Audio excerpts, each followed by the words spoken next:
How much opportunity existed for a woman facing judgment in maritime tribunals, where legal codes themselves were crafted by men convinced that seafaring criminality contradicted feminine nature? Historical evidence starkly demonstrates the answer: virtually nothing. Women apprehended for maritime crimes seldom received compassionate treatment. Throughout the 1600s and 1700s, an era historians call the peak period of Caribbean raiding, English naval tribunals demonstrated harsh intolerance toward ocean-based law-breaking generally, yet women defendants faced compound condemnation.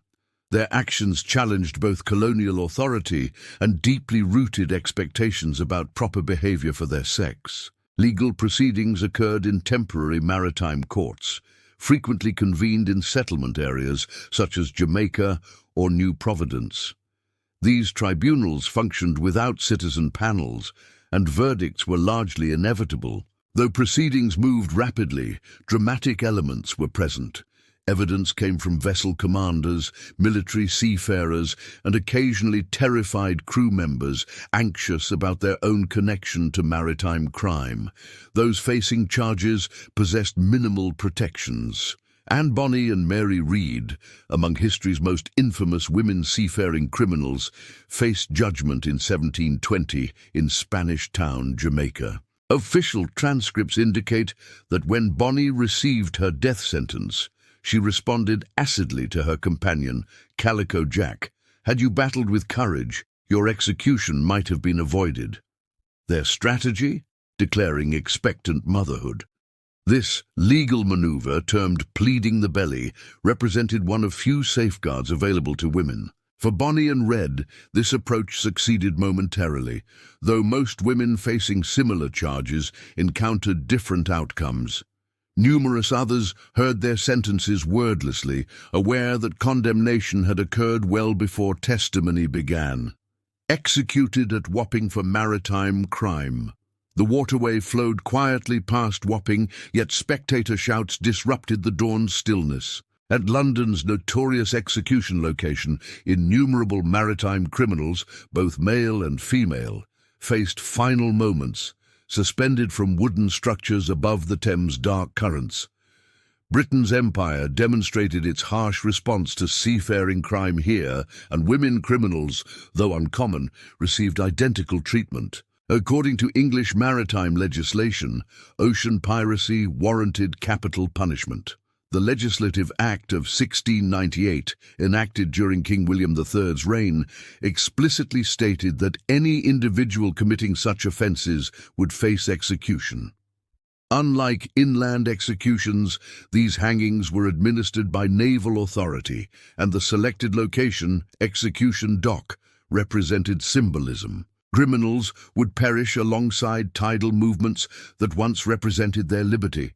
Women convicted of maritime crimes received identical final sentences as their male counterparts. The execution process followed established brutal patterns.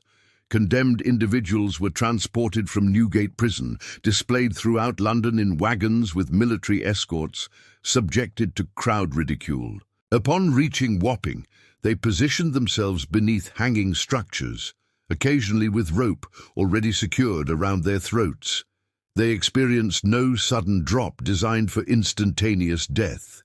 Rather, the abbreviated fall produced extended asphyxiation, a technique called the marshal's dance, as physical forms would spasm dramatically before becoming motionless. Though women pirate executions occurred less frequently, brutality remained constant.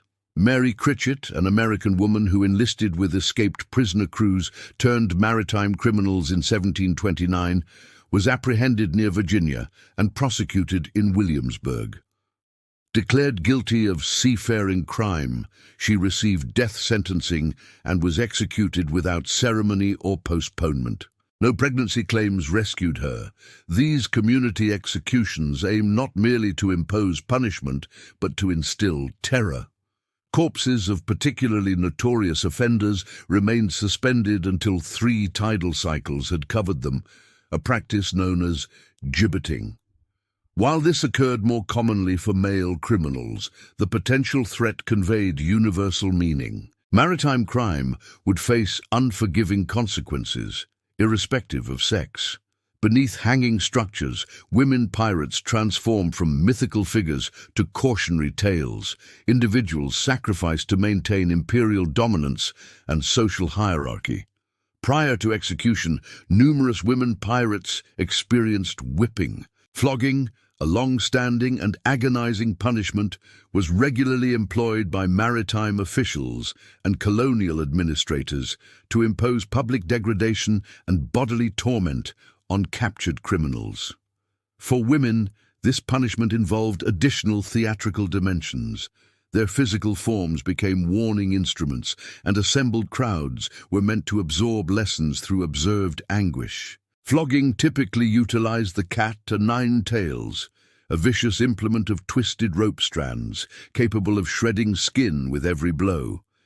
Punishments could involve anything from 12 strikes to exceeding 100, determined by offense gravity and judicial discretion.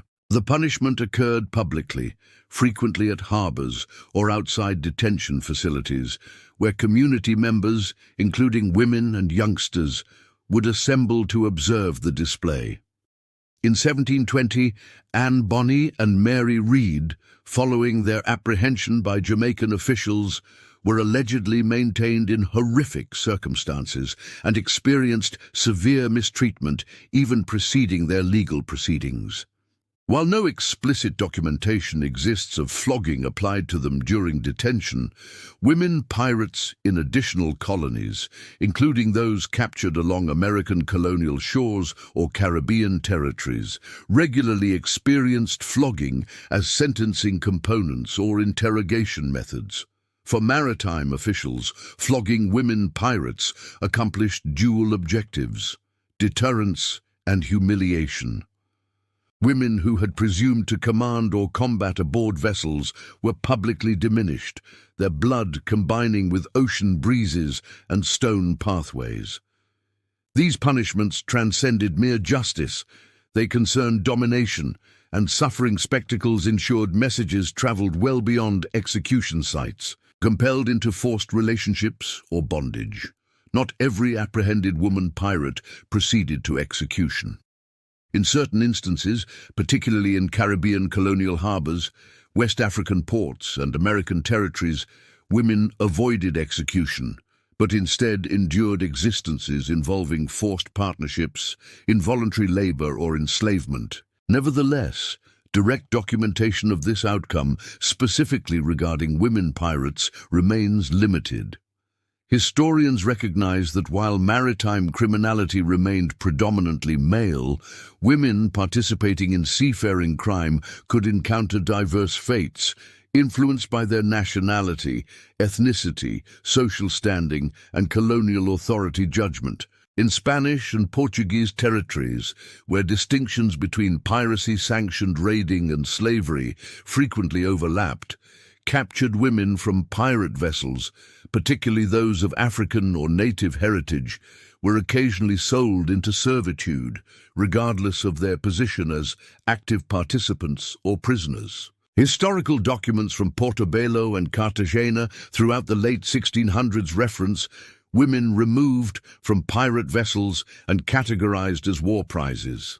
Furthermore, black and racially mixed women discovered aboard ships were commonly presumed enslaved. In these situations, they were integrated into agricultural labor systems or retained as household workers and forced companions by colonial administrators or traders. Documentation seldom differentiates between women pirates and other females discovered on seized vessels, complicating precise categorization, yet forced servitude practices were pervasive. Current knowledge confirms that for numerous women, capture did not guarantee immediate execution.